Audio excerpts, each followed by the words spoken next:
প্রতি বছরের মতো এবছরও আয়োজিত হয় আসানসোল উৎসব 2024। বৃহস্পতিবার এই উৎসবের শুভ সূচনা করা হয়। এবছর এই উৎসব 10ম বছরে পদার্পণ করেছে। এইচএলজি হাসপাতাল মোড় সংলগ্ন ময়দানে আয়োজিত হয় এই উৎসব।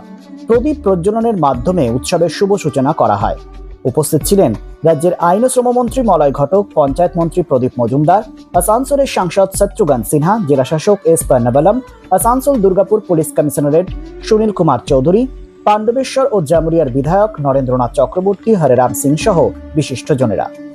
বৃহস্পতিবার থেকে শুরু হওয়া এই উৎসব চলবে আগামী 15ই ডিসেম্বর পর্যন্ত।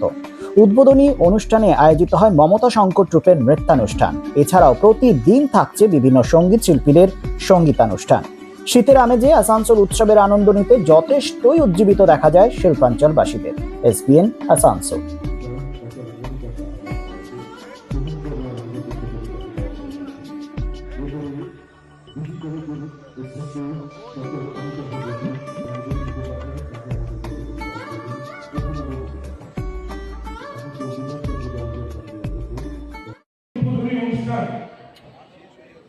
এটা আমাদের 10ম বর্ষ, কিন্তু এটা নবম অনুষ্ঠান। কারণ কোভিড যে বছরে হয়েছিল সেই বছরে অনুষ্ঠান করা আমাদের সম্ভব হয়নি,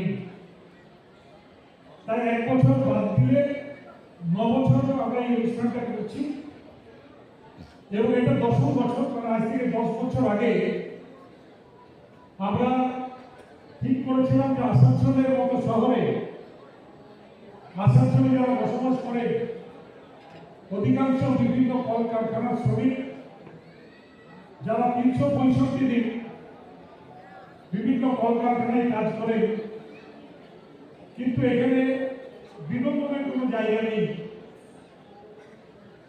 একটা ভালো পার্ক বলতে লামিয়া পার্ক, এছাড়া সিনেমা হল আজকাল প্রায় বন্ধ হয়ে গেছে, উঠে গেছে। এখন দু একটা মাল্টিপ্লেক্স হয়েছে।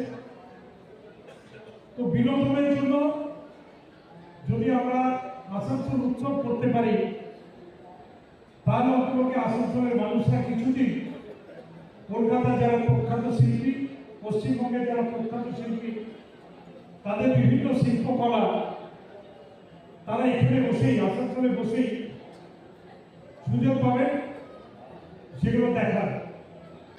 एक ही छतरी के नीचे 9 साल से लगातार आसनसोल उत्सव को इतना मशहूर कर दिया है कि हेल्थ डिपार्टमेंट डॉक्टर रंगराजन का वर्ल्ड हेल्थ सेंटर हो या मिशन हॉस्पिटल हो या तरह तरह के व्यवसायी और व्यापारी वर्ग हो या तरह तरह की आर्ट एंड कल्चर की चीजें हो, हमारी अपनी सभ्यता और परंपरा के अधीन बंगाल का प्रोडक्ट हो, बंगाल का मैन्युफैक्चरर्स है, बंगाल की फैमिली है।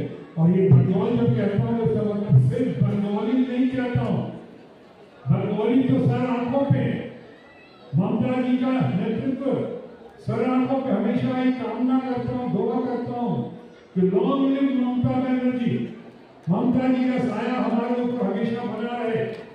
हमेशा हमेशा ममता जी के नेतृत्व में बंगाल, हमारा आसनसोल हमेशा फलता फूलता रहे। इस आसनसोल उत्सव में मैं कहना चाहूंगा कि ममता जी ने कहा है, उनकी भी यही वाणी है कि जो लोग बंगाली हैं वो तो बंगाल के हैं ही, अपने हैं, अपना परिवार है। लेकिन जो लोग चाहे यहाँ रहते हैं, चाहे वो बिहार के हो, कि उड़ीसा के हो, कि आसाम के हो, कि वो महाराष्ट्र के हो, जहां उत्तर प्रदेश के हो, ईस्टर्न यूपी के हो, सब लोग हमारे अपने हैं।